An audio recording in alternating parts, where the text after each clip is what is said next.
This is a podcast by WellHouse Church, where we talk about what it's like to be a Christian Monday through Saturday, to live as a person of faith in a culture against faith. Let's talk about being sober. Let's talk about it. This is a hard one for me. Yeah, it's not a hard one for me. Well, so let me say it this way. I drink and I enjoy it. Yeah. And I try to do it as responsible as I can. Yep. However, if you have a problem, you probably should abstain. Or if you think that there is a potential that you could, or if there are theological implications that you think are there. Do what's right for you. Yeah. So here's just not where I'm at, but yeah. So here's the part I would say it's not a difficult one for me, mainly because I know both sides of the argument. Sure. And I think they both have validity. I mean, I was on that side of the argument for a long time. Yeah, you were. And so because they both have validity, I don't have a problem with anyone's perspective if it's valid. Sure. If it's just ridiculous. It wasn't alcohol, alcohol back then wasn't actually alcohol. That one, I'm just like, okay, nope. Jesus didn't drink wine. Yeah.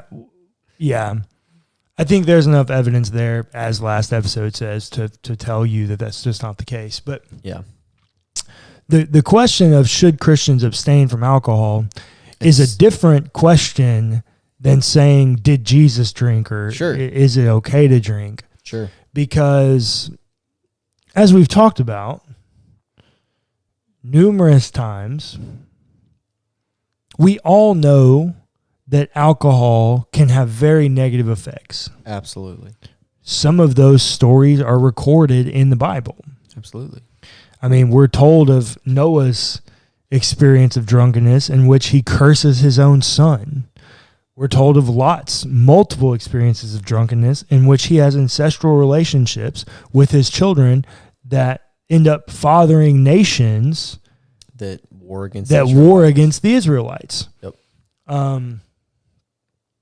mean, we're just story after story after story where drunkenness leads to horrific things. Yeah. And so there's something to be said that, hey, if drunkenness can do that, well, if I just don't drink, then I won't do those things. Sure. Yeah.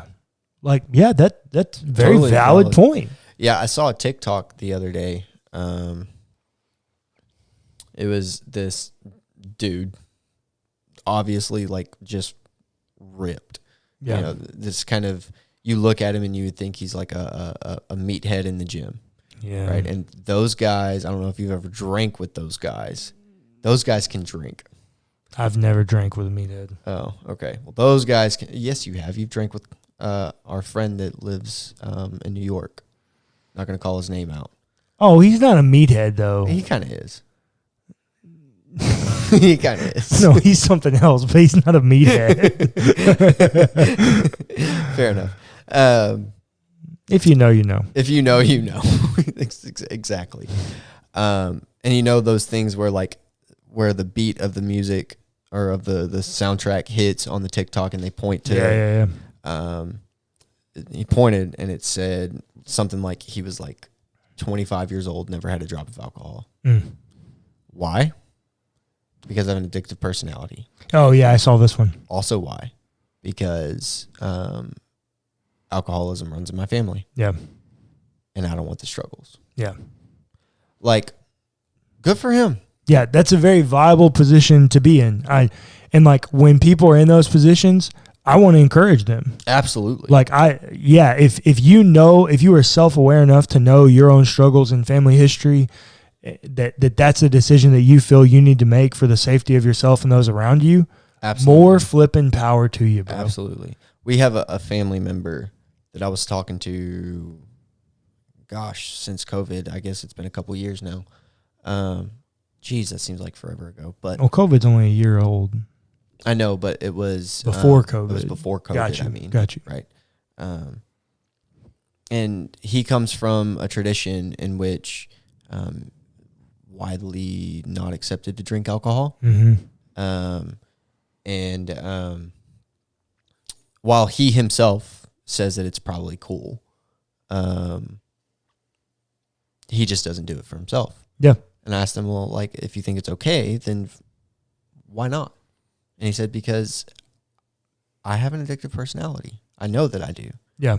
And it scares me. Yeah.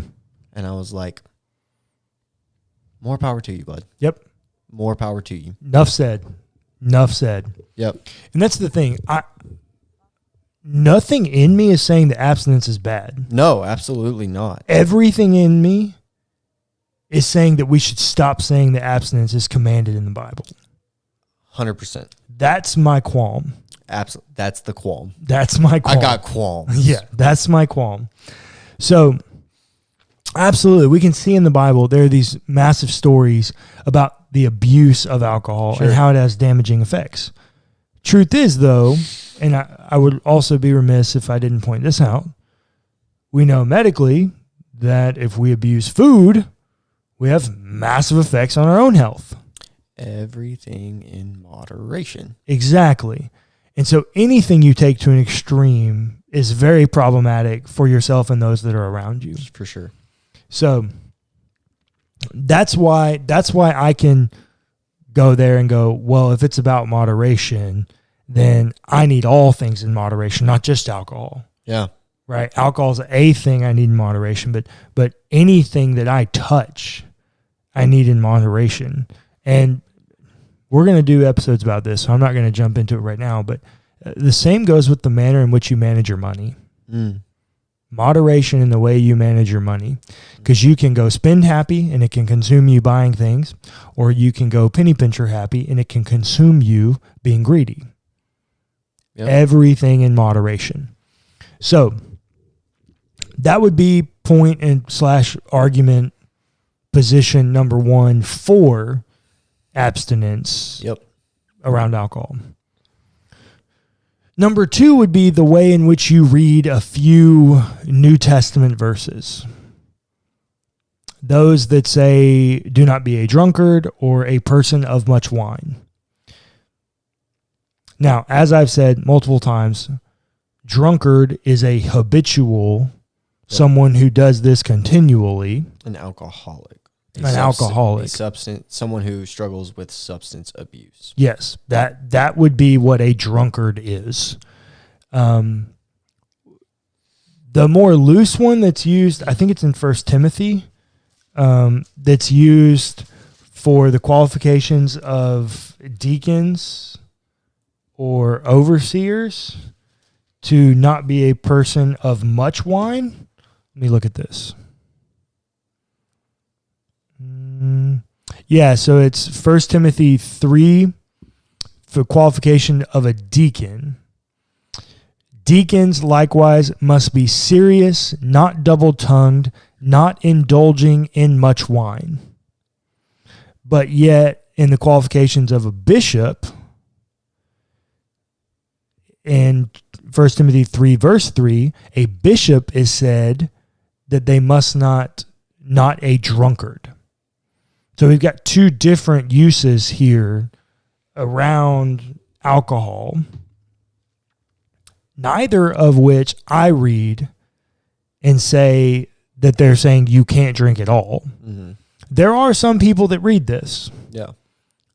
Read this way. And a lot of traditional Baptist churches have historically read this about deacons and said deacons cannot drink.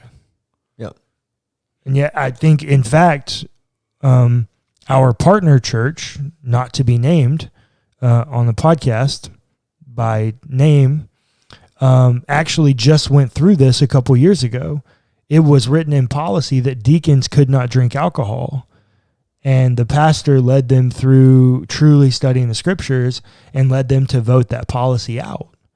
Because, not to say that they shouldn't or that they should, but it is to say, and this was the pastor's conviction, is like, it's not a biblical qualification. Sure. And this is a very conservative church. Yeah. And yet it's where the pastor was like, we are a Bible church who loves God, And this is not a biblical qualification. This is not the way we should be reading it. But there are a lot of historic Baptist churches that do read it that way. Sure. That this thing, because it doesn't say drunkard, it says does not indulge in much wine. I think they're saying the same thing, but yeah, because to get drunk, you got to indulge in a lot of wine, or a lot of some kind of alcohol. But that's where on your size and all yeah. Well, a lot relative to who you are, right? So that would be point number 2 about abstinence, is like these conversations around drunkenness or being a drunkard or of much wine. Once again, I would be in that boat. I don't think, like, if you're drunk, if you are struggling or if you're in recovery, drinking's not a liberty you get to partake in anymore. Sure. Sometimes we live with who we are, and if you are that addictive personality, if you have that history of alcoholism or abuse, this is not for you, and this would be a call to abstinence. This would be the one call to abstinence. If you are a drunkard, the answer is to not drink. Yeah.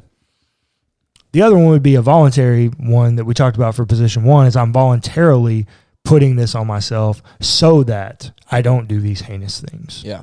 Which also both very admirable. One, you're doing it for the safety of yourself and those around you, for what could happen. One, you're doing it for the safety of yourself and those around you because you know it will happen. Sure. Both are very admirable positions because you're taking on the posture of Christ and sacrificing a liberty that you have for the benefit of others. Yeah. Absolutely a valuable place, an honorable place, an admirable place for you to be. 100%. I will never say that you are wrong for doing that. Absolutely. And once again, I think the age-old argument for abstinence that we need to talk about is Paul's argument in Romans chapter 14.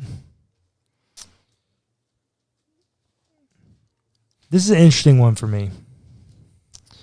So Paul, oddly enough, it is actually quite fitting as I sit here and think about it. It is quite fitting. So the conversation here, and well, this is not a closer look. If this were a closer look, I'd do some more background into this Bible text, but I'm not gonna. I'm going to reserve that. You're going to preach it at some point. I'm sure I will. The whole lead up here is about judging one another. Yeah. And what they're doing is they're judging each other for what they eat. Yeah. Long story short, you got traditionally Jewish people and traditionally Gentile people, and they're judging one another because the Jews are saying we still need to abide by the food rituals. So I can't stand that we show up here for breakfast to hang out with you before church and you keep eating all this bacon. Can't stand it. This is not literal. No. But Jews can't eat pork. Yeah. And it's an unclean meat. And Gentiles don't have that problem. Yeah. And so they're fighting over, can we eat meat? Yeah. And yeah, there's a whole lot that goes on here. There's a whole lot of But the whole thing, I don't have time to get into it. I want to. I'm struggling. My preacher want to come out. There's a lot going on here, but the context that Paul's trying to get at is like, hey, no matter which side you fall on, don't judge. Yeah. Like the judgment is the hard part. Don't judge either side. If you eat meat, don't judge those who don't eat meat. And if you don't eat meat, don't judge those who do. But then Paul has this statement. He says, let us therefore no longer pass judgment. This is Romans 14, verse 13. Let us therefore no longer pass judgment on one another, but resolve instead never to put a stumbling block or hindrance in the way of another. I know and am persuaded in the Lord Jesus that nothing is unclean in itself, but is unclean for anyone who thinks it unclean. If your brother or sister is being injured by what you eat, you are no longer walking in love. Do not let what you eat cause the ruin of one, for whom Christ died. So do not let your good be spoken of as evil, for the kingdom of God is not food and drink, but righteousness and peace and joy in the Holy Spirit. The one who thus serves Christ is acceptable to God and has human approval. Let us then pursue what makes for peace and for mutual upbuilding. Do not, for the sake of food, destroy the work of God. Everything is indeed clean, but it is wrong for you to make others fall by what you eat. It is good not to eat meat or drink wine or do anything that makes your brother or sister stumble. The faith that you have as your own conviction before God. Blessed are those who have no reason to condemn themselves because of what they approve. But those who have doubts are condemned if they eat, because they do not act from faith, for whatever does not proceed from faith is sin. So there's an episode of Pints and Perspectives in there for sure, if not 2 or 3. I think there's an episode of A Closer Look that we've done there too. Oh, for sure. I preached this text. As I was just sitting here thinking about it, I've preached this text about judgment. I think it was like one of the first stories I ever told for WellHouse. It's Romans 14. We're going to have to go back in the archive and look. I don't remember. Yeah, we'll have to. I'm pretty sure I've preached this. And I'm pretty sure I have. The whole point, though, is that stop judging people for what they choose to do. Yeah, that's the point, is stop judging people. You're not God. Yeah, but the same point is for someone who wants to abstain from alcohol, this is a good place to go. Oh, for sure. Is that I'm abstaining because I don't want to cause someone else to stumble if they see me drinking. Yep. Which, once again, you are taking the posture of Christ, and that is a very admirable 100%. place for you to be. Yep. Like, don't hear anything I'm saying as demeaning or disregarding your position there. Now, in the same way, if you're really going to be true to this text, and that is your position, you can't judge people who do drink. Mm-hmm. Like, that's the primary thing that Paul's getting at, is whether you eat or drink or don't eat or drink, don't judge. Yeah. Like, that's the main problem here. They're doing what they think God wants of them. Yeah. And honestly, neither of them are probably wrong. Yeah, I don't think either. I don't think the Bible is not super clear on this issue. No.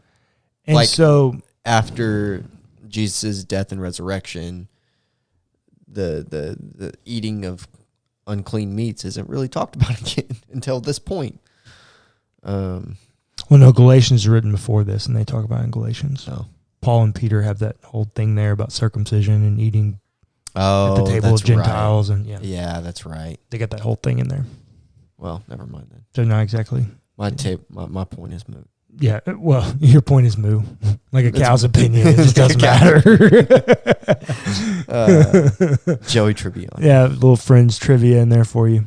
But so we wanted to do this episode on abstinence because I do think it is a viable position, and it should be a position that is taught as well, because there are a lot of people who need to abstain from alcohol. Sure.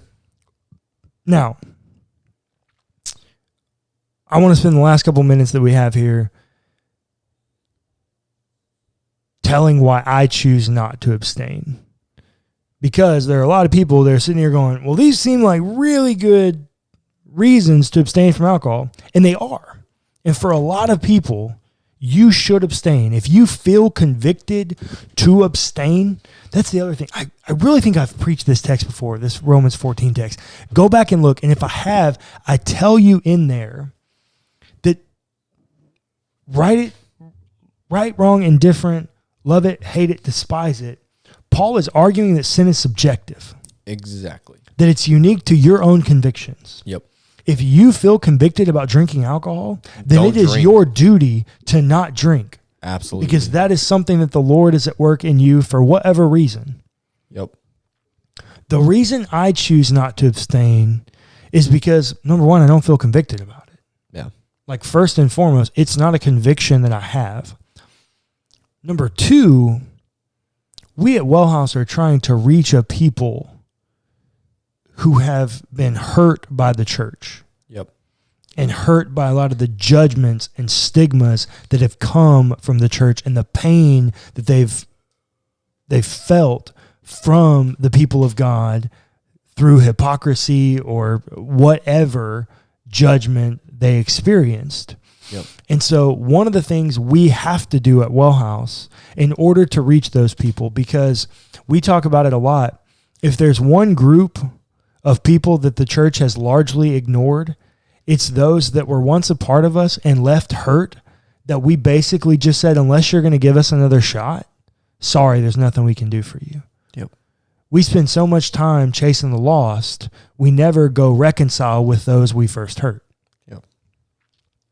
We at WellHouse feel really called to those people. And in order for us to reach those people, we have to obliterate every stereotype or preconceived notion they have about the church, because they are so hurt and calloused and bitter. They have to be able to look at us and go, wait, they are living faith differently. That's right.